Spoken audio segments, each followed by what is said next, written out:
नमस्कार, मैं निकिता और आप देख रहे हैं सी न्यूज भारत। वक्त हो चुका है अलीगढ़ न्यूज बुलेटिन का, तो चलिए रुख करते हैं पहली खबर की ओर। अलीगढ़ में गरीब बेटियों की शादी के लिए संचालित शादी अनुदान योजना में दलालों की मिली भगत से फर्जीवाड़ा करने का मामला सामने आया है। बताया जा रहा है कि इस योजना में हुए घोटाले में दलालों, अधिकारियों और कर्मचारियों की मिली भगत से फर्जी आवेदनों पर करीब 69 लाख रुपए आपस में बांट लिए गए।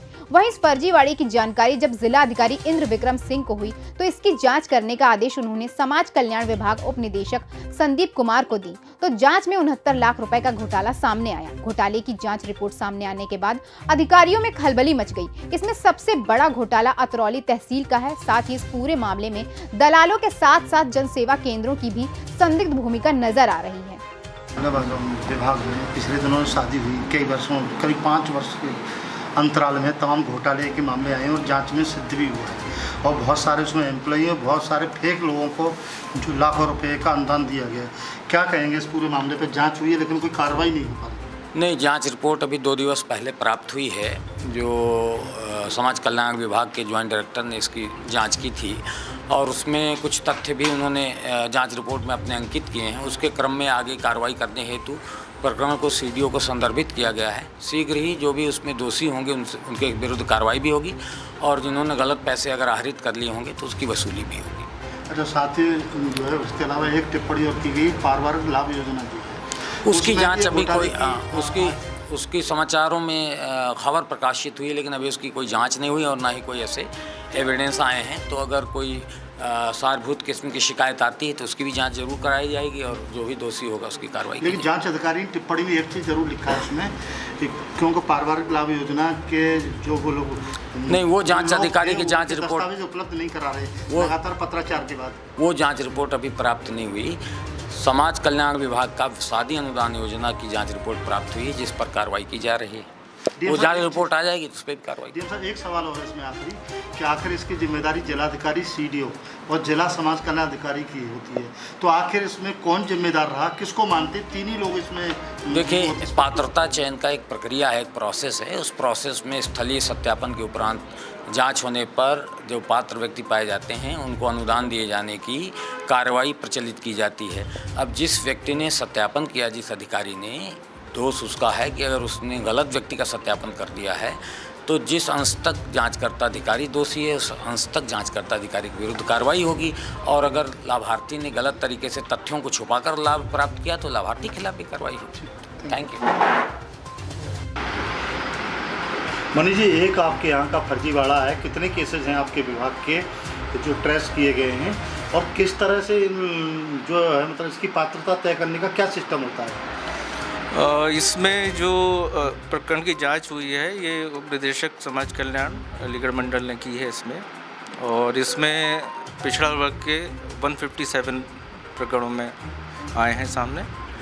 और आपने प्रक्रिया पूछी है तो उसमें ये है कि जो हमारा एक शासनादेश है उसमें शासनादेश में ये है कि ग्रामीण स्तर के लिए संबंधित खंड विकास अधिकारी और शहरी स्तर के लिए संबंधित उप जिला अधिकारी अपने स्तर से एक नोडल अधिकारी नामित करेंगे। वो नोडल अधिकारी प्रत्येक आवेदन पत्र का भौतिक सत्यापन करेंगे, निरीक्षण करेंगे और पात्रता अपात्रता का पूरा वेरीफाई करेंगे।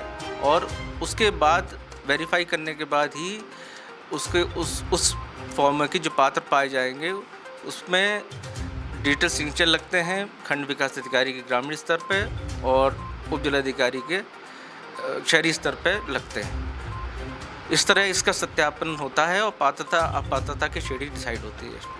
क्या माना जाए कि बिचौलियों ने कहीं न कहीं इस तरह से जो ग्राउंड लेवल पर जब जांच हुई तभी उसी समय इसमें जो फर्जीवाड़ा हुआ? देखिए, जिला जनपद स्तर पे हमारा जो दायित्व है वो ये है कि जो भी आवेदन पत्र पात्र श्रेणी के होंगे जो हमारे उस पर दिखाई देते हैं सिस्टम में, उसमें उससे संबंधित आवेदन पत्रों की हार्ड कॉपी हम खंड विकास अधिकारी और उप जिलाधिकारी से प्राप्त करते हैं, जो कि पत्रांक दिनांक डल के आती है। इसमें सबके कर्मचारी उस अधिकारी के सिग्नेचर होते हैं। उसमें हमारा दायित्व ये दे रखा है कि आप उसमें संलग्न आय और जाति प्रमाण पत्र का सत्यापन बोर्ड ऑफ रेवेन्यू की साइट पर जाके कर लें कि वो जारी हुए हैं कि नहीं हुए।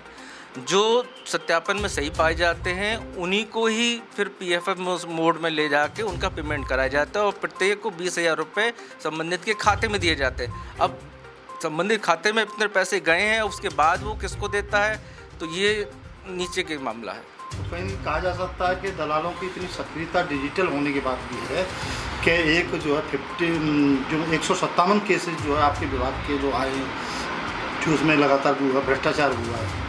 क्या मानते हैं? हमारे इस यहाँ 10 में तो भुगतान नहीं हुआ है, 157 में से 147 147 केसेस है उसमें भुगतान हुआ है और सभी के संबंधित खाते में ही गए हैं और पूर्ण धनराशि 20,000 रुपये गई है। उसके बाद उस व्यक्ति ने कहाँ उसका इस्तेमाल किया है ये हमें नहीं पता। नहीं तो क्या अब ऐसे में विभाग उनसे क्या रिकवरी करेगा, क्या करेगा? हम संबंधित खंड विकास अधिकारी और संबंधित उपजिलाधिकारी जो भी हैं इनकी जांच कराई जिन्होंने उनको लिखेंगे कि गलत पाया गया है तो उनकी वसूली करते हुए हमारे विभागीय रिसीट हेड में जमा करा दें और चालान कॉपी में उपलब्ध करा दें। अलीगढ़ से सी न्यूज़ संवाददाता संजीव शर्मा की रिपोर्ट।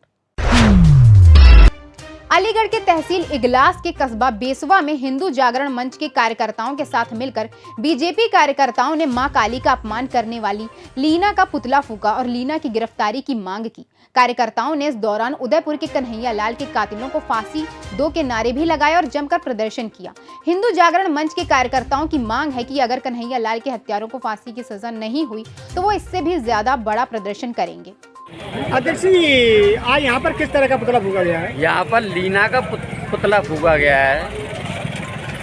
लीना का पुतला फूंका गया है। सिगरेट पीते हुए काली माँ का उसने पोस्टर ब्याह किया था तो 100 करोड़ हिंदुओं को आस्था को विवाद में उसने सहन नहीं करा जा रहा किसी हिंदू पे।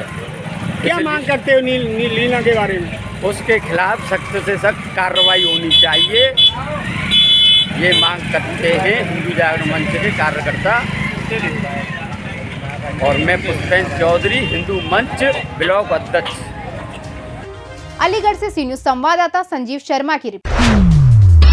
अलीगढ़ के रेलवे स्टेशन का भोजनालय लंबे समय से बंद होने की वजह से स्टेशन पर यात्रियों को काफी सारी परेशानियों का सामना करना पड़ रहा है। भोजन के लिए वो आज इधर से उधर भटकने को मजबूर हैं। उनका कहना है कि कोरोना संक्रमण काल के बाद से करीब 15 महीने होने को हैं, लेकिन IRCTC की ओर से भोजनालय को नहीं खुलवाया गया है। इस वजह से उन्हें स्टेशन पर भूख लगने पर हल्के फुल्के स्नैक्स लेकर ही काम चलाना पड़ रहा है।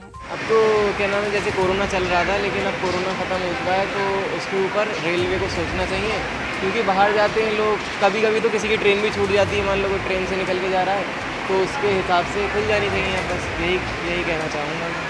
तो भूख लंबे समय से बंद पड़ी हुई है तो इसके जो इसका खाना है वो भी काफ़ी सस्ता है। हाँ, तो किस तरीके का नुकसान देखते हैं? सभी तरीके का नुकसान है, हेल्थ में भी नुकसान है। अगर कोई बाहर खाएगा धूल मिट्टी जाती है, यहाँ पे नहीं है, सेफ सिक्योर खाना मिल जाएगा और दूसरी बात पैसा भी बचेगा यात्रियों का। तो रेलवे प्रशासन को इसके खुलने को लेकर किस तरीके की मांग है? अब यही चाहिए कि लोग भी इसके ऊपर आवाज़ उठाएं और उन्हें भी खोल देनी चाहिए कैंटीन। क्या नाम है आपका? उन्वान। अलीगढ़ से सी न्यूज़ संवाददाता संजीव शर्मा की रिपोर्ट। अलीगढ़ मुस्लिम यूनिवर्सिटी के जवाहरलाल नेहरू मेडिकल कॉलेज के कार्डियोलॉजी विभाग ने अनियंत्रित और तेज दिल की धड़कन विषय पर कार्यशाला का आयोजन किया, जिसमें इलेक्ट्रोफिजियोलॉजिस्ट फर्टिस हॉस्पिटल गुरुग्राम के रिसोर्स पर्सन मौजूद रहे। आयोजित कार्यशाला में मौजूद डॉक्टरों ने बताया कि डॉक्टर आमतौर पर हृदय दोषों को दूर करने के लिए बॉडी चेकअप करते हैं और चिकित्सा इतिहास और लक्षणों के बारे में प्रश्न पूछते हैं, जिसके लिए दिल की धड़कन की पुष्टि करने के लिए परीक्षण किए जाते हैं। देखिए, अलीगढ़ मुस्लिम यूनिवर्सिटी के जवाहरलाल नेहरू मेडिकल कॉलेज आपको मालूम है अलीगढ़ मुस्लिम यूनिवर्सिटी का एक अभिन्न अंग है और बहुत ही हर तरीके के मतलब कहना चाहिए रोगों का निवारण करने के लिए, और सिर्फ अलीगढ़ मुस्लिम यूनिवर्सिटी तक नहीं बल्कि और भी डिस्ट्रिक्ट को केटर कर रहा है यहाँ पर। और अभी हाल की जो रैंकिंग आई है मुख्तलिफ मेडिकल कॉलेजेस के और डेंटल कॉलेज में, उसमें हमारे इस यूनिवर्सिटी के जनरल मेडिकल कॉलेज की उपलब्धि को सराहा गया है और आगे का पायदान इसने तय किया है। तो ये बहुत बड़ा अचीवमेंट हमारा। और ये बता दें कि शोध और रिसर्च और कहना चाहिए ये सेमिनार सिंपोजियम है, इसका अभिन्न अंग है। और इसी सिलसिले में JN मेडिकल कॉलेज के कार्डियोलॉजी विभाग ने अनियमित और तेज दिल की धड़कन विषय पर छात्रों के लिए कार्यशाला का आयोजन किया था। इस दौरान 8 मरीजों का इलेक्ट्रोफिजियोलॉजी टेस्ट और रेडियो फ्रीक्वेंसी एब्लेशन कराया गया। हम बताते चले इसमें resource person doctor Avinash Verma ji ने शिरकत की और इसमें जो कि इलेक्ट्रोफिजियोलॉजिस्ट हैं और फोर्टिस हॉस्पिटल गुड़गांव से उनका संबंध है। यहाँ पर कई बिंदुओं पे बात करी गई। हृदय दोषों का निदान करने के लिए शारीरिक प्रशिक्षण और चिकित्सा इतिहास और लक्षण के बारे में कई प्रश्न स्टूडेंट की तरफ से पूछा गया। हम आपको बताते चले कि इलेक्ट्रोफिजियोलॉजी से संबंधित परीक्षण हृदय की विद्युत गतिविधि के बारे में जानकारी प्रदान करता है। इन्हीं बिंदुओं पर यहाँ पर रोशनी डाली गई। इसमें कार्डियोलॉजी विभाग के अध्यक्ष प्रोफेसर MU रब्बानी साहब ने भी टेक्निकल जो नो हाउ है और जो लेटेस्ट साइंटिफिक डेवलपमेंट है उस पर बात करी। और यहाँ पर इस विषय पर चर्चा भी हुई कि तकनीक में हुई प्रगति और 3D मैपिंग मरीज़ों के प्रभावी इलाज में काफ़ी कारगर साबित हो रही है। और ये भी बताया गया कि रेडियो फ्रीक्वेंसी एब्लेशन तकनीक जो आई है उसने आजीवन दवाओं की जगह ले ली है, जिस पर मरीज़ भरोसा करते हैं। साथ में ये कार्यशाला जो है वो DM कार्डियोलॉजी के छात्रों के लिए बहुत उपयोगी साबित हुई और उन्होंने ये प्रसन्नता जाहिर करी कि उनके ज्ञान में वृद्धि हुई है। साथ में प्रोफेसर आसिफ हसन ने इस बात पे जोर दिया कि इस तरह की कार्यशालाएं जो हैं उनके आयोजन से। अलीगढ़ से सी न्यूज़ संवाददाता संजीव शर्मा की रिपोर्ट। अलीगढ़ के मोहनलाल गौतम राजकीय महिला चिकित्सालय में पिछले कई दिनों से चोरी की लगातार घटनाएं बढ़ती जा रही हैं। कभी किसी मरीज का मोबाइल चोरी या कभी किसी तीमारदार की बाइक चोरी की घटना को चोर अंजाम दे रहे थे। वहीं चिकित्सालय के आसपास बच्चा चोर गिरोह को भी देखा गया।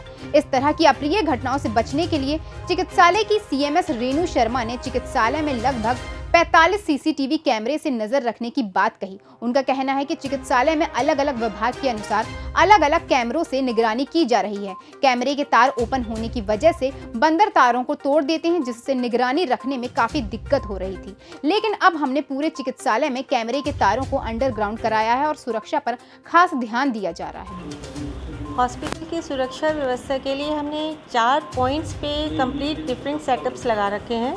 एक सेटअप हमारा पुराना OPD विंग में है, जिसका फार्मासिस्ट के कमरे में सारे कैमरेज लगे हुए हैं, अराउंड 5-6 कैमरे हैं। दूसरा एडमिनिस्ट्रेटिव ब्लॉक में है, इससे PPC सेंटर एंड सारी entry of the hospital, exit of the hospital सारे कवर होते हैं। तीसरा सेटअप मेट्रन ऑफिस में है, जिससे ऑक्सीजन प्लांट एंड नई बिल्डिंग के एंट्री गेट कवर होते हैं।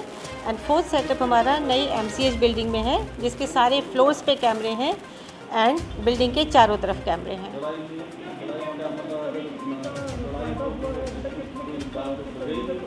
जी, इसमें काफ़ी फ़ायदा हुआ है। 2 बार हमने बाइक चोर आइडेंटिफाई करे हैं, 3-4 बार हम लोग मोबाइल चोरों को पकड़ चुके हैं एंड एक आध बार बच्चा चोर भी इस चक्कर में पकड़ा।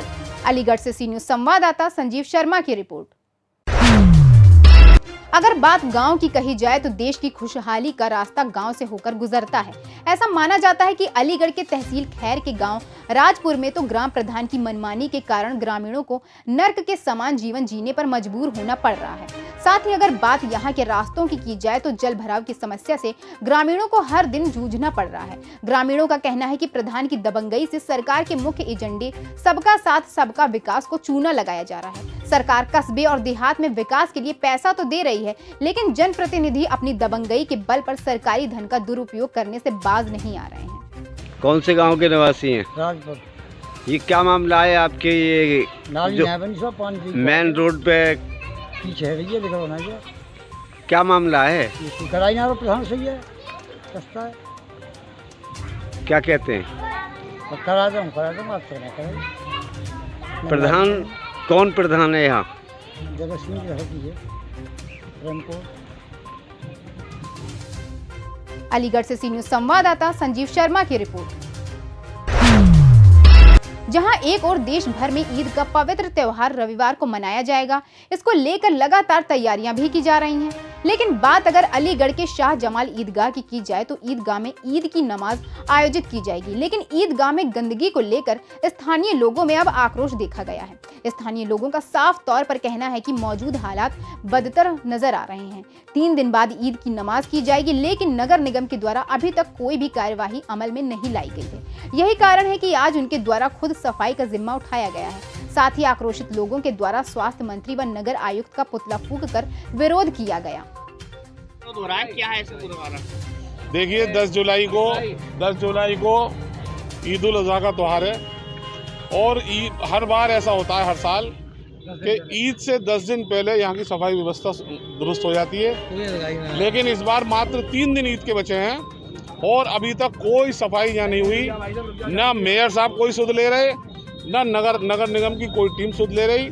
अभी मेरी सिटी मजिस्ट्रेट साहब से फ़ोन पे बात हुई है और उन्होंने हमें आश्वासन दिया है कि आज से लेके कल तक पूरे क्षेत्र की सफाई व्यवस्था हम करा देंगे। हम उनका आश्वासन देख रहे हैं। अगर कल तक सफाई व्यवस्था नहीं हुई तो हो सकता है हमें आंदोलन भी करना पड़े और यही ईदगाह पे धरने में बैठ जाएंगे अगर कल तक सफाई व्यवस्था नहीं की गई। ये चेतावनी है नगर निगम की टीम को, नगर निगम के अधिकारियों को। नगर विकास मंत्री जी आते हैं, पूरा अमला वहाँ पूरे दिन लगा रहता है, लेकिन ईदगाह पे और ईद की नमाज की किसी को फिक्र नहीं है। यहाँ तक कि मेयर साहब को कोई फिक्र नहीं है। मेयर साहब चाहते तो यहाँ की सफाई व्यवस्था हो जाती, लेकिन मेयर साहब को भी इस चीज़ की चिंता नहीं है। हम इस चीज़ का विरोध करते हैं, निंदा करते हैं। अगर ज़रूरत पड़ी तो यहाँ के समाज के लोग, सभी समाज के लोग ईदगाह की सफाई खुद करने पर मजबूर होंगे और यहीं धरने पर बैठ जाएंगे। आज हमारे पार्षद हारून जग्गी, मुराद बच्चन, शकील रायन, इन्होंने पूरी टीम लेकर ईदगाह की सफाई भी की है, लेकिन कब तक करेंगे। यहाँ तमाम कंक्रीट ठेकेदार से डलवा दी गई है और इसको नहीं उठवाया जा रहा। तमाम सड़कें टूटी हुई हैं। इतना बुरा हाल है ईदगाह के आसपास का। ईदगाह, ऊपरकोट जमा मस्जिद, जमालपुर ईदगाह, फिरदौस नगर, मौलाना आज़ाद नगर, जहाँ जहाँ ईद की नमाज होती हैं सब जगह नगर निगम की टीम को सफाई करानी चाहिए। हल्की बारिश में भी सारा जल भराव ईदगाह पर ही हो जाता है, इसका क्या कारण है? ये भी नगर निगम जिम्मेदार है। पूरी बारिश का रुख यहाँ मोड़ दिया गया है और यहाँ से पानी निकासी का मात्र एक पंप लगाया हुआ है यहाँ, उससे यहाँ की पूर्ति नहीं होती। पूरे इलाके का पानी यहाँ आता है और एक पंप लगा हुआ, उससे यहाँ की पूर्ति नहीं होती। पंप और लगाने चाहिए इनको, लेकिन ईदगाह की किसी को सुध नहीं है। इसके पूरे जिम्मेदार नगर निगम की टीम और मेयर साहब हैं। नगर आया नंबर 67 से पार्षद हारून जग्गी। मैं ये कहना चाह रहा हूँ, ईद के हर मौके पर यहाँ 15 दिन पहले सफाई कर्मचारियों की व्यवस्था हो जाती थी और नाला गैंग भी लगती थी।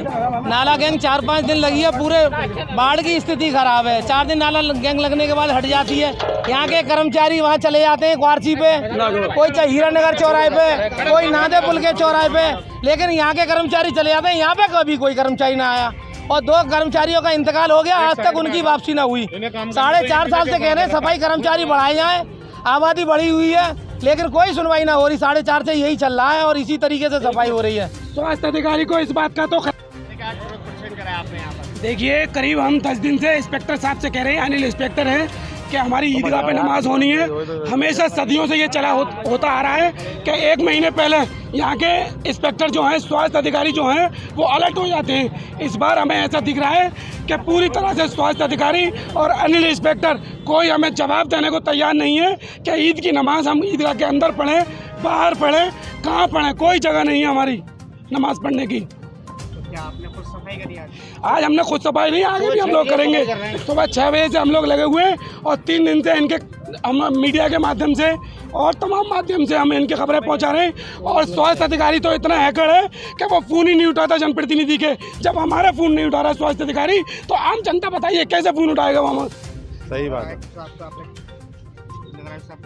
देखिए, सबको कोई भी इससे वो नहीं है कि सबको पता है कि हमारी बकरा ईद आने वाली है। सब मतलब 3 दिन से हम इसका विरोध कर रहे हैं, चाहे नगर आयुक्त हो, स्वास्थ्य अधिकारी हो, सब पूरी तरह से सोए हुए हैं। हम साहब से बात करिए, सब लोग सोए हुए हैं। ये हमारी आस्था से खिलवाड़ है। पूरी बारिश का पानी हमारे कब्रिस्तानों में अंदर जाता है। एक बावरी है जिसमें हमारे कुरान रखे रहते हैं, वो तक उनमें तक गंदा पानी जाता है और सब लोग पूरी तरह से सोए हुए हैं। इसका पूर्ण हम विरोध करते हैं और अनिल इंस्पेक्टर को और स्वास्थ्य अधिकारी को तत्काल हटाया जाए, वरना हम उनके पुतले फूकेंगे, उनका पूरी तरह विरोध करें।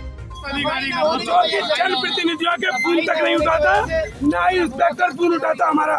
लोग समझते हैं कि हम लोग नाकारा हैं, हम लोग नाकारा नहीं है। सरकार में बैठे हुए अधिकारी वो नाकारा हैं, हम लोग नाकारा नहीं है। आज हम लोग निकल चुके हैं पूरी तरह से और ईदगाह की सफाई हम अपने हाथों से करेंगे। स्वास्थ्य अधिकारी मुर्दाबाद,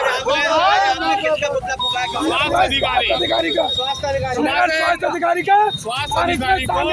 इंस्पेक्टर का भी, स्वास्थ्य अधिकारी को सुबह से फोन लगा रहे हैं, ईदगाह की सफाई व्यवस्था को लेकर सुबह से फोन लगा रहे हैं, लेकिन वो फोन नहीं उठा रहे हैं। इसलिए आज उनका पुतला फूका गया है और कल तक ईदगाह के आसपास की और ईदगाह की सफाई नहीं हुई तो समाजवादी पार्टी के लोग यहीं धरने पर बैठेंगे और चेतावनी देते हैं नगर निगम को, अगर कल तक सफाई नहीं हुई तो यहीं धरना दिया जाएगा और अपनी इस सफाई व्यवस्था हम लोग खुद सुनिश्चित करेंगे। क्या मेयर साहब ने यहाँ का मेयर साहब कोई सुध नहीं ले रहे, कभी मेयर साहब भी नहीं आए, बिल्कुल भी मेयर साहब को कोई परवाह नहीं है अलीगढ़ की। जीतने के बाद वो कभी क्षेत्र में नहीं आते, वो सोए हुए हैं। अलीगढ़ से सी न्यूज़ संवाददाता संजीव शर्मा की रिपोर्ट। अलीगढ़ में थाना बन्ना देवी क्षेत्र के रसलगंज के नाले में एक मोर के गले में रस्सी बंधी हुई मिलने पर पूर्व महापौर शकुंतला भारती मौके पर पहुंची और बताया कि रसलगंज के पप्पू होटल के निकट नाली में राष्ट्रीय पक्षी मोर को बांधकर डाल दिया गया है। इसकी जानकारी होने पर वो मौके पर पहुंची और मोर को आजाद कराया। इसकी सूचना उन्होंने थाना बन्ना देवी प्रभारी को दी। इसके बाद थाना बन्ना देवी प्रभारी ने मौके पर पहुंचकर पूरी जानकारी वन विभाग को दी। वन विभाग की टीम अपने साथ स्वास्थ्य विभाग की टीम को लेकर पहुंची तो मोर का उपचार कर वन विभाग की टीम उसे अपने साथ ले गई। क्या नाम है मैम आपका? मेरा नाम शकुंतला भारती, अलीगढ़ एक्स मेयर। आज देखिए कितनी गंदी हरकतें हुई हैं। हमारा राष्ट्रीय पक्षी, जिसे राष्ट्रीय पक्षी कहते हैं, मोर को यहाँ प्लास्टिक की रस्सी से बांध करके खुद छोड़ना मत। कहाँ मिला है? यहाँ नाले में प्लास्टिक की रस्सी से बांध करके डाल दिया। कौन सा क्षेत्र कहलाता है? क्षेत्र कौन सा कहलाता है? रसलगंज। रसलगंज। आपको किसी पे शक है? आपको सूचना इसकी क्या हुआ? ये घायल है, इसके पंख में चोट है, उसका इलाज कर दिया है, ड्रेसिंग कर दी है और ठीक हो जाएगा, कोई घातक नहीं है। जिस तरह से ये हमारा पक्षी मोर है, इसकी तरफ से आपको कोई तहरीर देनी पड़ रही है जिन हालातों में मिला है? अब घायल है, घायल किस कारण से, या तो ये किसी बाजे में उलझ के हुआ है या कहीं कुत्ते से कहीं चोट लगी है, तो उसकी वजह से पंख में चोट होने की वजह से उड़ नहीं पा रहा। बाकी जान को कोई खतरा नहीं, सुरक्षित है। क्या नाम है सर आपका? डॉक्टर नरेश कुमार। अलीगढ़ से सी न्यूज़ संवाददाता संजीव शर्मा की रिपोर्ट। फिलहाल के लिए अलीगढ़ न्यूज़ बुलेटिन में बस इतना ही। देश और दुनिया की तमाम खबरों के लिए देखते रहिए सी न्यूज़ भारत।